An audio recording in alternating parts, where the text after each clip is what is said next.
Hello friend, स्वागत है आप सभी का आपके अपने YouTube channel Dronacharya coaching centre पे। तो आज हम आपके लिए हिंदी का 7वां चैप्टर परंपरा का मूल्यांकन का ऑब्जेक्टिव प्रश्न लाए हैं। तो चलिए शुरू करते हैं। तो ये जो चैप्टर है गोधुली बुक का गद्य खंड का 7वां चैप्टर परंपरा का मूल्यांकन, यह एक निबंध है और इनके जो लेखक हैं डॉक्टर रामविलास शर्मा। तो आप लोग एक बार उम्मीद करते हैं कि आप लोग इस चैप्टर को पढ़ लिए होंगे और जो हम इस पे वीडियो बनाए हैं वो भी आप लोग देख लिए होंगे। तो डॉक्टर रामविलास शर्मा का जन्म हुआ है उन्नाव उत्तर प्रदेश उच्च गांव में, और इनका जो जन्म हुआ है 10 अक्टूबर 1912 ईस्वी को हुआ था, और 1932 ईस्वी में इन्होंने बीए किए लखनऊ विश्वविद्यालय से। तो आप लोग का ऑब्जेक्टिव प्रश्न ये भी रहेगा कि इन्होंने किस कॉलेज से या किस विश्वविद्यालय से बीए किए हैं। तो आप लोग लिखिएगा लखनऊ विश्वविद्यालय से, और कब, तो 1932 ईस्वी में। और 1934 ईस्वी में इन्होंने अंग्रेजी में एमए किया, और 1938 से 1943 ईस्वी तक लखनऊ विश्वविद्यालय में अध्यापन का कार्य किया। मतलब ये 1938 से 1943 ईस्वी तक इन्होंने अध्यापन के कार्य किए। मतलब उसी कॉलेज में, जिस कॉलेज से ये पढ़ के निकले थे उसी कॉलेज में इन्होंने पढ़ाए भी। और 1971 ईस्वी तक आगरा के बलवंत राजपूत कॉलेज में अध्यापन का कार्य करते रहे। अध्यापन का कार्य कब तक करते रहे, तो आप लोग बताएंगे 1971 ईस्वी तक। इन्होंने 1974 ईस्वी में सेवानिवृत्त हो गए, मतलब रिटायर्ड हो गए। तो आप लोग से ऑब्जेक्टिव में ये भी प्रश्न बनेगा कि डॉक्टर रामविलास शर्मा कब रिटायर्ड हुए या सेवानिवृत्त हुए। तो आप लोग बताएंगे 1974 ईस्वी को। और 1949 ईस्वी से 1953 ईस्वी तक रामविलास शर्मा जी भारतीय प्रगतिशील लेखक संघ के महान महामंत्री भी रहे। और 30 मई 2000 ईस्वी को इनको दिल्ली में उनका निधन भी हो गया। और इनकी जो प्रमुख रचनाएं हैं, तो हम इससे पहले वाले वीडियो में हम आप लोग को सब करवा चुके हैं, पूरा चैप्टर कंप्लीट करवा चुके हैं। तो आप लोग एक बार जरूर से जरूर देख लीजिएगा। और इनकी प्रमुख रचनाएं भी हम आप लोग को बता दे रहे हैं। इनकी प्रमुख रचना है आचार्य रामचंद्र शुक्ल और हिंदी आलोचना, भारत तेंदु, प्रेमचंद्र और उनका युग, भाषा समाज, और महावीर प्रसाद द्विवेदी, और नवजागरण, भारत की भाषा समस्या, और एक है नई कविता और अस्तित्ववाद, और भारत में अंग्रेजी राज और मार्क्सवाद, विराम चिन्ह, बड़े भाई। ये सब इनके प्रमुख रचनाएं हैं। तो अगर आपसे इससे प्रश्न बनेगा कि बताइए बड़े भाई किन लेखक की रचना है, तो आपको 4 ऑप्शन रहेगा। तो आप लोग एक ऑप्शन में रहेगा कि डॉक्टर रामविलास शर्मा, तो आप लोग क्या लगाएंगे, डॉक्टर रामविलास शर्मा। और इनका जो एक ठो है पुस्तक कि निराला की साहित्य साधना, ये पुस्तक को लेकर पुस्तक पर इन्हें साहित्य अकादमी का पुरस्कार मिला। तो ये भी प्रश्न बन सकता है कि डॉक्टर रामविलास शर्मा को किस पुस्तक के लिए साहित्य अकादमी का पुरस्कार मिला। तो आप लोग बोलेंगे निराला की साहित्य साधना। तो चलिए शुरू करते हैं।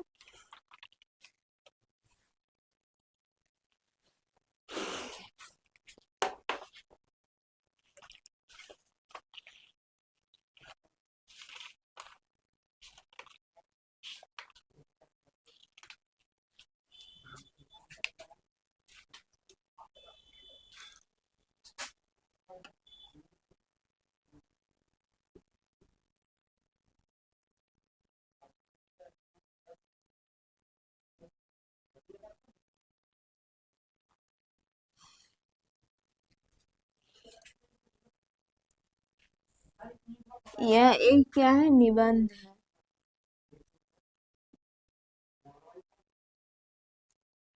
और इनके जो लेखक हैं,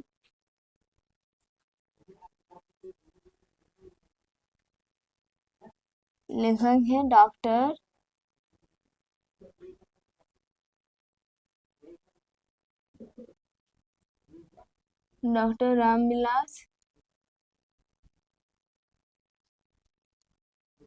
रामविलास शर्मा इनके लेखक है। तो हमारा पहला प्रश्न है कि परंपरा मूल्यांकन पाठ के लेखक कौन है। तो हमारे पास उतनी सुविधा नहीं है कि हम आप लोग को चारों ऑप्शन करवाएंगे, तो हम आप लोग को सिर्फ क्वेश्चन और आंसर करवाएंगे, ऑप्शंस नहीं करवा सकते हैं।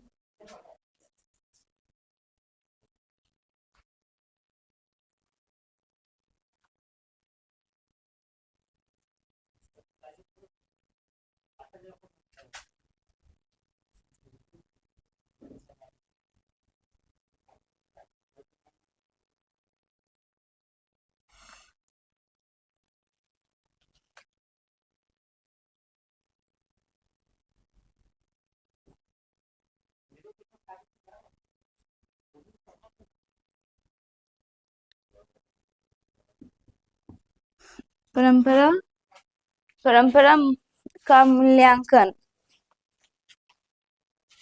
पाठ के लेखक हैं। तो आप लोग सभी जानते हैं कि परंपरा मूल्यांकन पाठ के लेखक हैं डॉक्टर रामविलास शर्मा।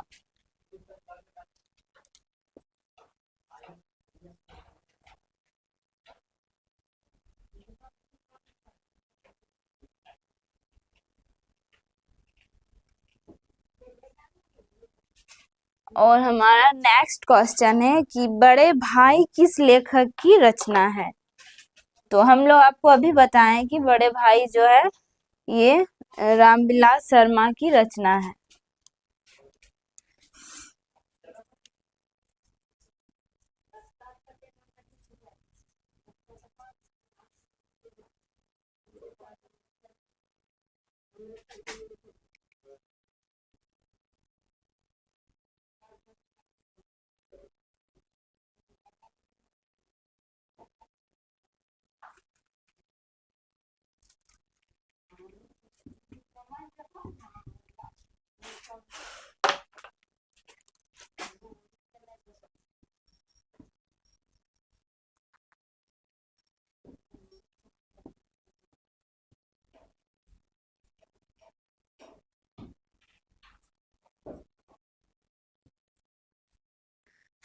हमारा नेक्स्ट क्वेश्चन है कि हिंदी आलोचना के महत्वपूर्ण हस्ताक्षर थे।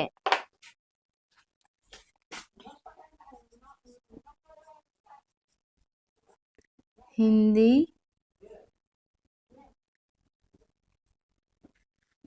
आलोचना के महत्वपूर्ण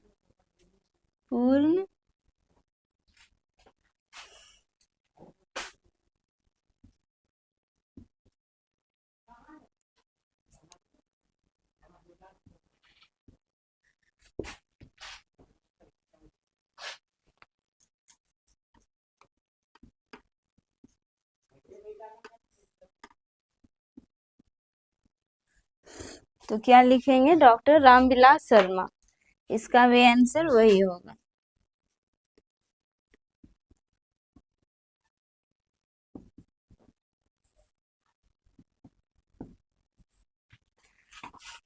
और हमारा अगला क्वेश्चन है कि कौन मनुष्य को संपूर्ण जीवन से संबंध है।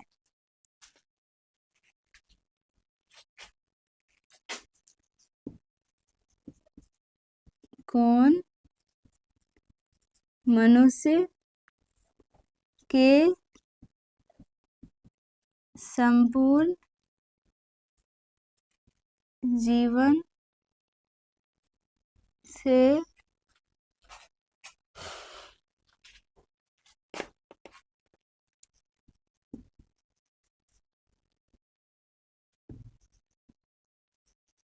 संबंध है। तो कौन है? साहित्य।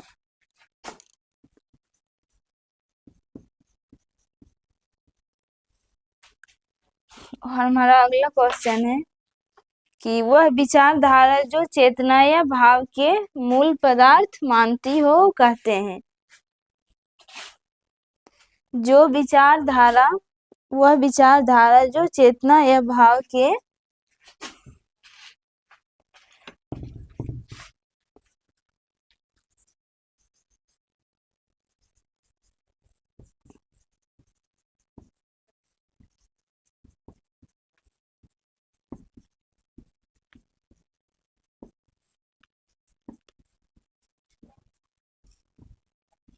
चेतना या भाव के मूल पदार्थ को मानती हो। जो विचारधारा चेतना या भाव को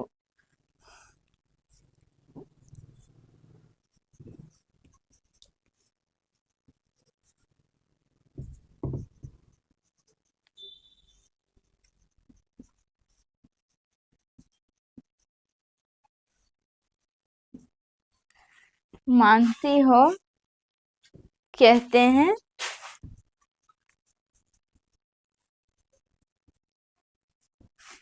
तो क्या कहते हैं? जो विचारधारा जो चेतना या भाव के मूल पदार्थ को मानती हो उसे क्या कहते हैं? तो हम उसे कहते हैं साहित्य। नहीं, हम उसे कहते हैं भौतिकवाद।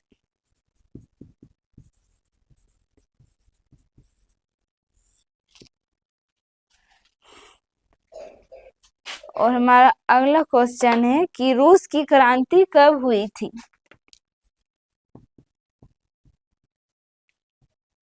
रूस की क्रांति कब हुई थी? तो लिखेंगे 1917 ईस्वी में।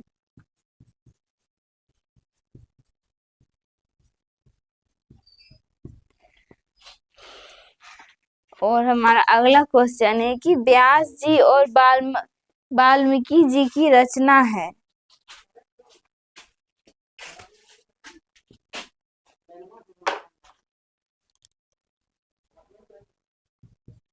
व्यास जी और वाल्मीकि जी की रचना है। तो क्या गीता और रामायण इनकी रचनाएं हैं? गीता और रामायण। तो व्यास और वाल्मीकि जी की जो रचनाएं हैं वो है गीता और रामायण। तो हमारा अगला क्वेश्चन है कि परंपरा का मूल्यांकन किसकी पुस्तक है?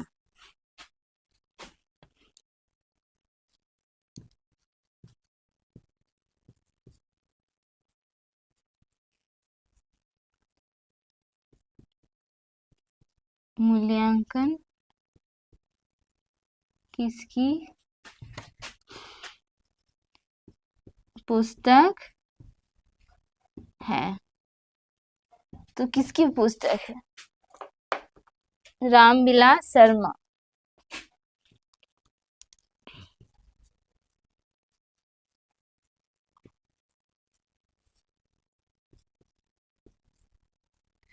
तो परंपरा का मूल्यांकन जो पुस्तक है वो है किसकी है? तो रामविलास शर्मा का। तो आप लोग का एग्जाम को देखते हुए हम आप लोग को ये ऑब्जेक्टिव प्रश्न करवा रहे हैं कि लेखक के बारे में सबसे ज्यादा प्रश्न आता है इन्हीं में से, परंपरा का मूल्यांकन में से। तो हम सबसे ज्यादा लेखक के बारे में ही क्वेश्चंस करवाएंगे।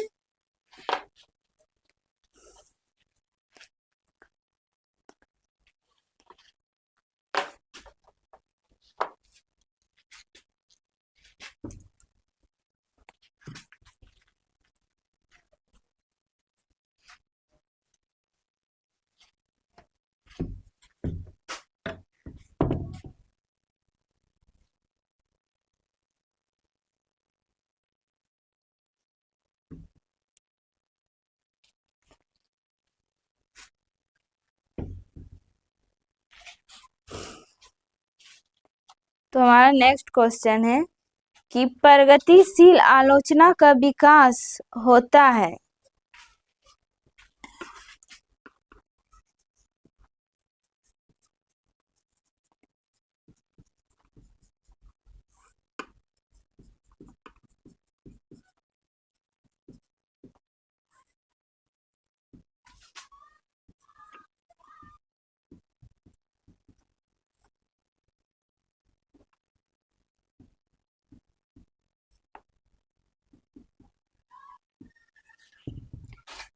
प्रगतिशील आलोचना का विकास होता है, तो इसका आंसर जो होगा कि प्रगतिशील आलोचना का जो विकास होता है, तो हम लिखेंगे कि साहित्य की परंपरा के ज्ञान से। तो प्रगतिशील आलोचना का विकास किससे होता है? तो साहित्य की परंपरा के ज्ञान से।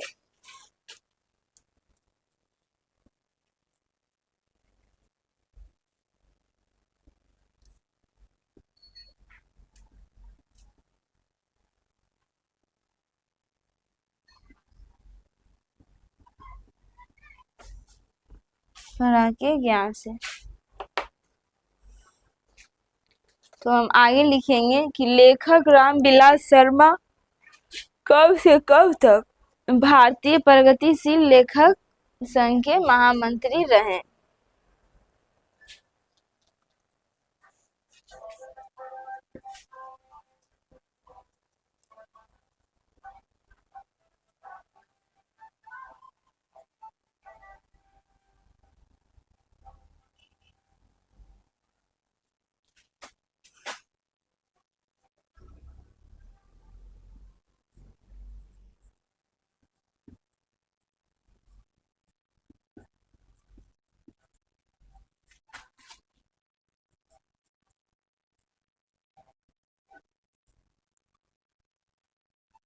प्रगतिशील के तो लेखक रामविलास शर्मा कब से कब तक भारतीय प्रगतिशील लेखक संघ के महामंत्री रहे।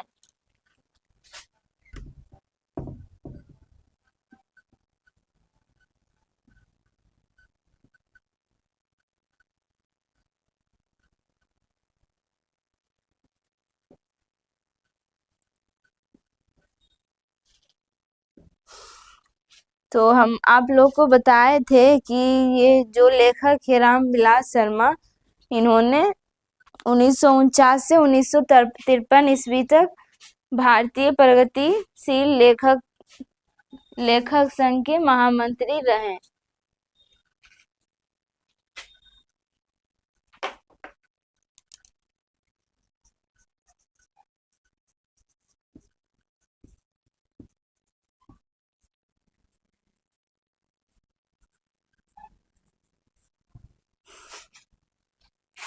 तो हमारा नेक्स्ट क्वेश्चन है कि साहित्य साक्ष्य प्रूफ में क्या होता है।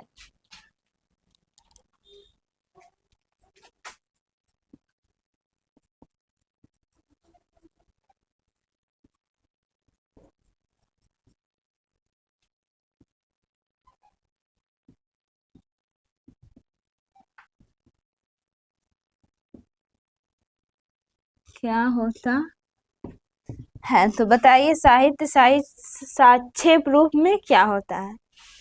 तो होता है स्वाधीन।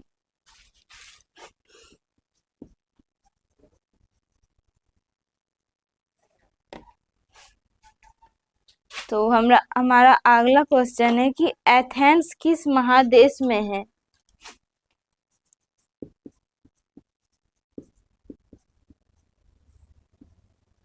किस महादेश में है? तो ये जो है यूरोप में है।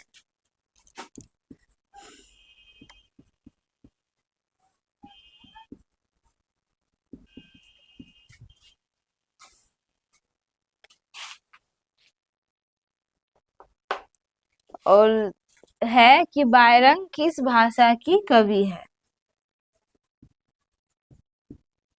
बायरन किस भाषा की कवि है। तो बताइए ये जो बायरन है ये किस भाषा की कवि है? बायरन यहाँ होगा।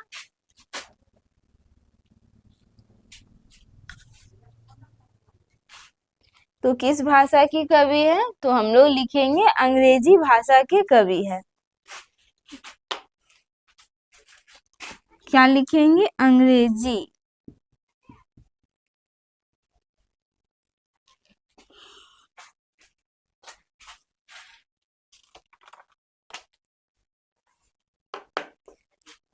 तो हमारा अगला क्वेश्चन है निराला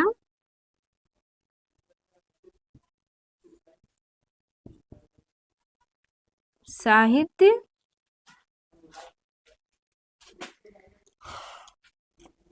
निराला की साहित्य साधना किसकी कृति है?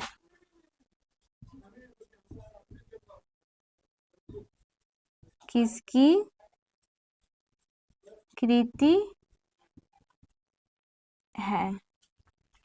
तो हम आप लोगों को बताए थे कि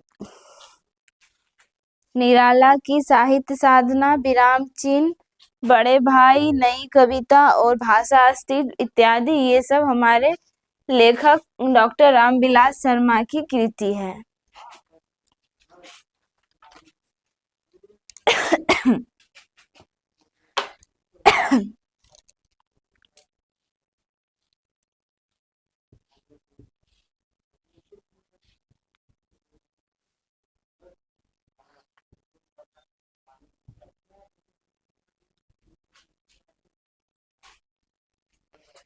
नेक्स्ट क्वेश्चन है कि दूसरों की नकल कर लिखा गया साहित्य कैसा होता है?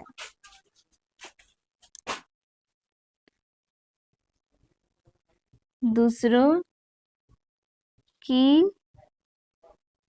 नकल कर लिखा गया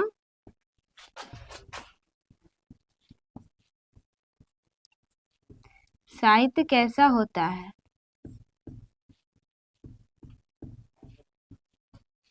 तो बताइए दूसरों की नकल कर लिखा गया साहित्य कैसा होगा? अधम हो। तो हम लोग आंसर में क्या लिखेंगे कि दूसरों की नकल किया कर लिखा गया साहित्य जो कैसा होगा? अधम होगा।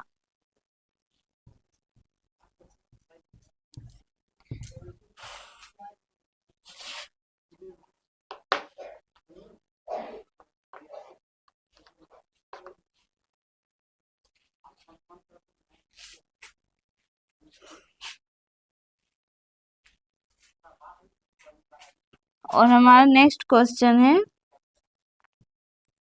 लैटिन कवि कौन है? तो बताइए आप सब कि लैटिन कवि कौन है? तो लिखेंगे वर्जिल। वर्जिन जो है यह एक लैटिन कवि है।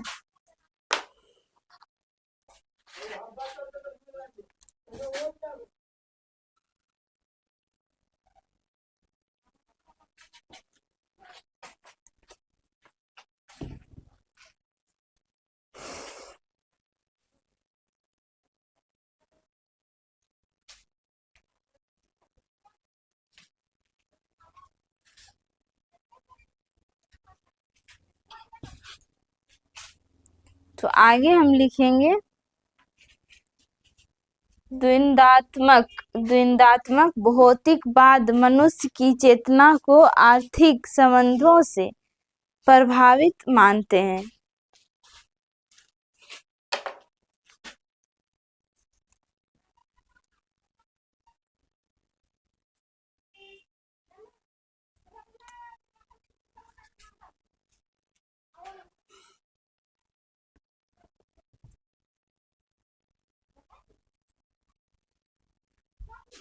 द्वैधात्मक भौतिकवाद मनुष्य की चेतना, भौतिकवाद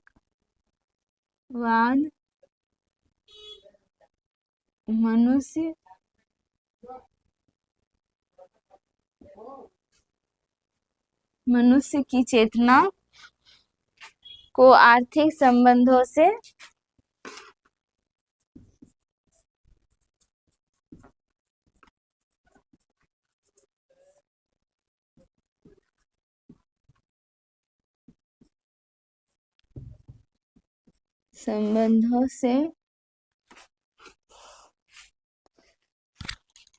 प्रभावित मानते हुए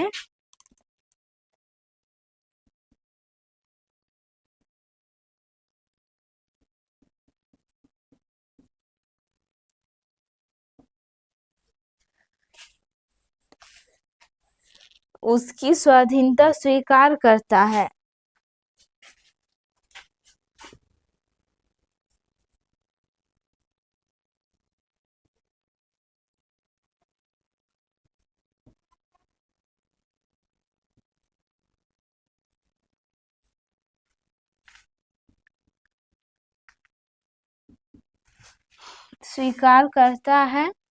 और यह पंक्ति किस पाठ की है?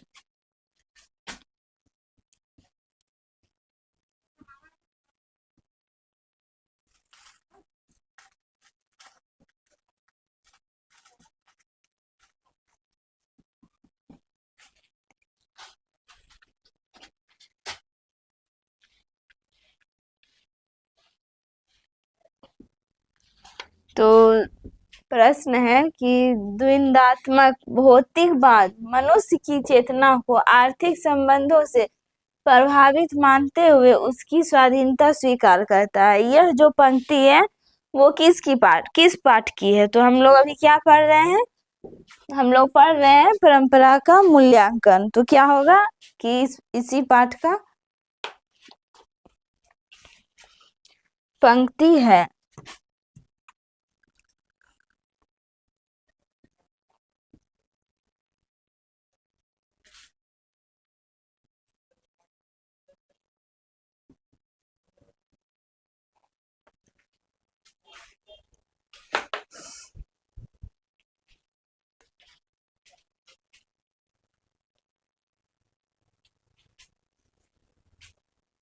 तो फ्रेंड्स लाइट चली गई थी, इसके लिए सॉरी। तो चलिए हम अब पढ़ाई पे ध्यान देते हैं। तो हमारा नेक्स्ट क्वेश्चन है,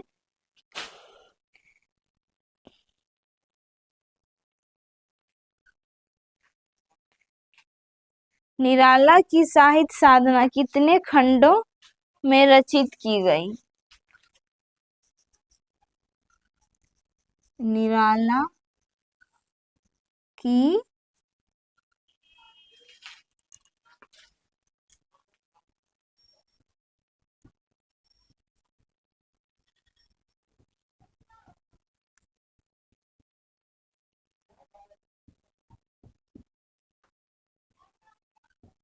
कितने खंडों में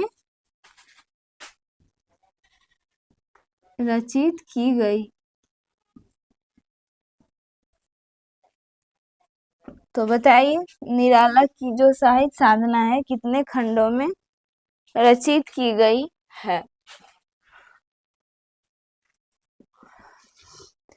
तो यह 3 खंडों में रचित की गई। तो लिखेंगे 3 खंडों में।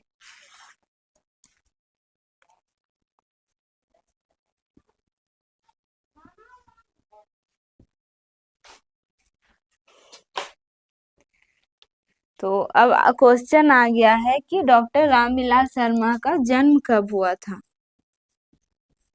डॉक्टर रामविलास शर्मा का जन्म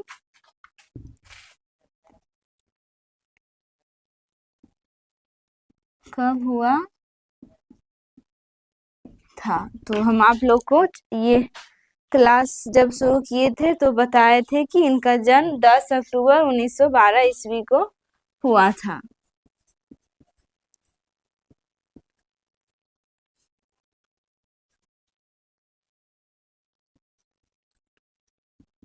10 अक्टूबर 1912 ईस्वी।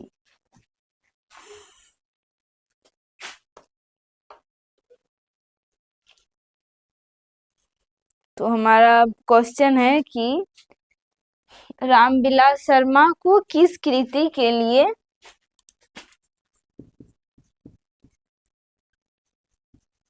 रामविलास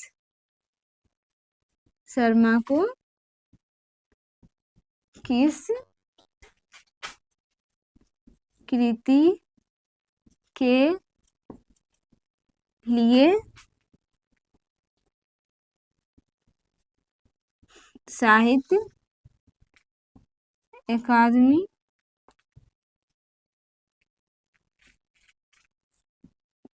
का पुरस्कार मिला?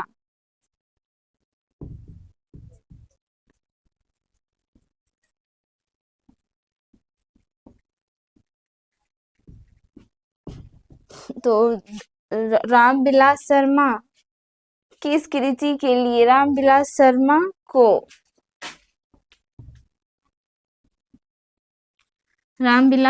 को किस कृति के लिए साहित्य अकादमी का पुरस्कार मिला? तो हम लोग पहले ही पढ़ चुके हैं कि निराला की साहित्य साधना के लिए डॉक्टर रामविलास शर्मा को साहित्य अकादमी का पुरस्कार मिला।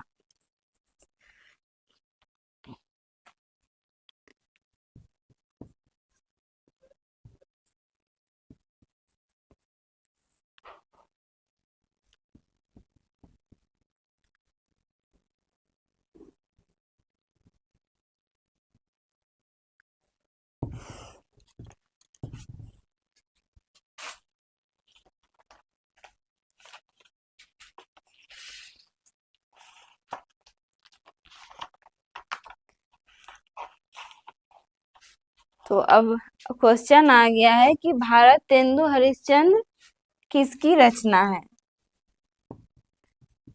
भारत तेंदु हरिश्चंद्र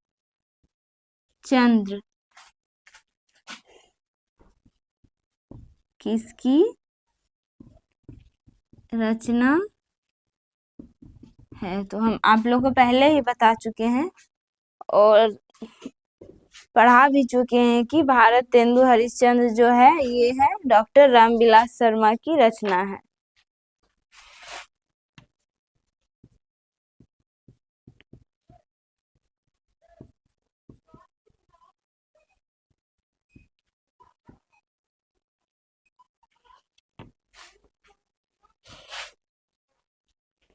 और हमारा नेक्स्ट क्वेश्चन है कि डॉक्टर रामविलास शर्मा की मृत्यु कब हुई थी?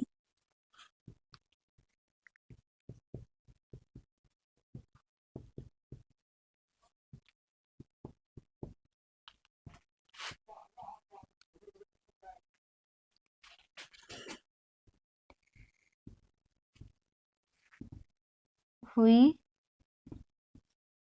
थी तो कब हुई थी? 2000 ईस्वी को दिल्ली में हुई थी। 2000 ईस्वी को दिल्ली में।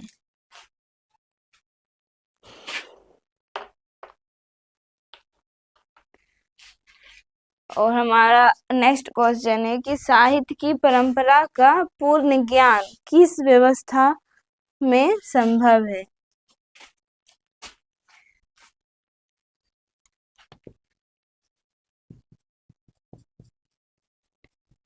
साहित्य की परंपरा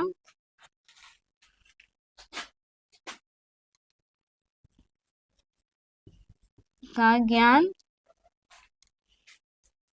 किस व्यवस्था में संभव है? किस व्यवस्था में संभव है? तो हमारा ये प्रश्न है कि साहित्य परंपरा का ज्ञान किस व्यवस्था में संभव है। तो हम इसका आंसर लिखेंगे कि ये जो है समाजवादी व्यवस्था में संभव है।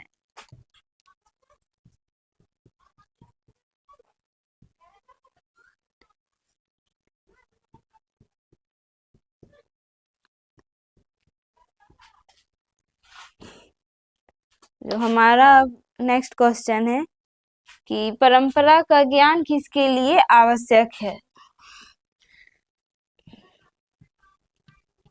परंपरा का ज्ञान किसके लिए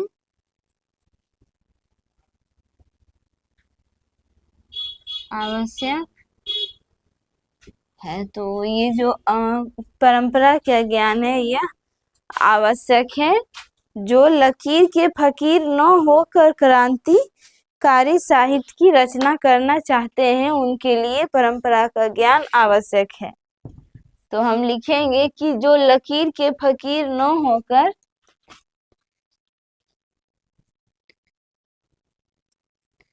जो लकीर के फकीर न होकर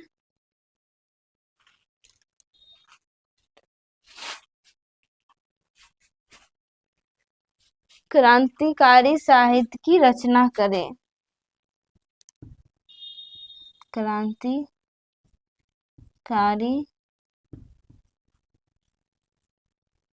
साहित्य की रचना करें उन्हीं के लिए परंपरा का ज्ञान आवश्यक है।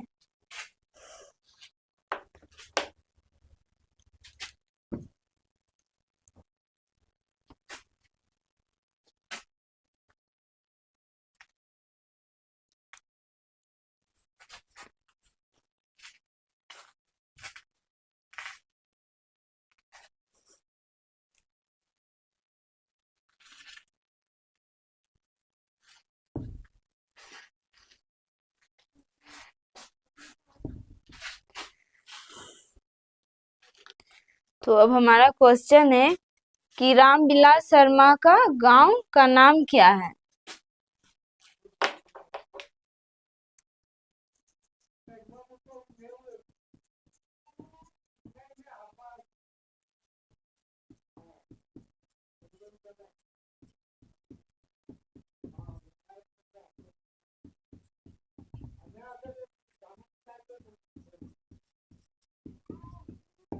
क्या है? तो हम आप लोग को लेखक परिचय में बताए थे कि डॉक्टर रामविलास शर्मा का गांव का नाम है उच्चगांव। उच्चगांव उत्तर प्रदेश में इनका जन्म हुआ था।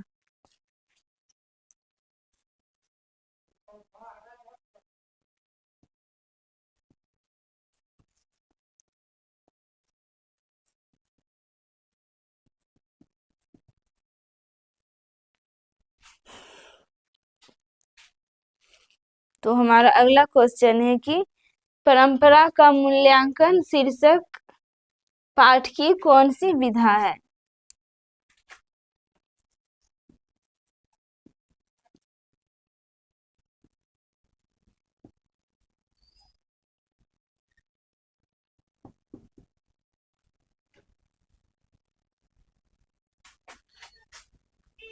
शीर्षक पाठ की कौन सी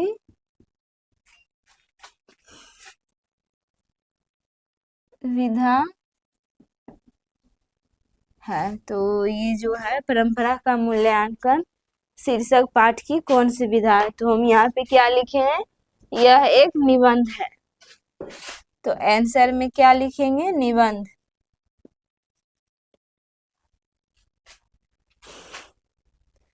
और हमारा लास्ट क्वेश्चन है कि रामविलास शर्मा ने बीए कब पास किए? राम विलास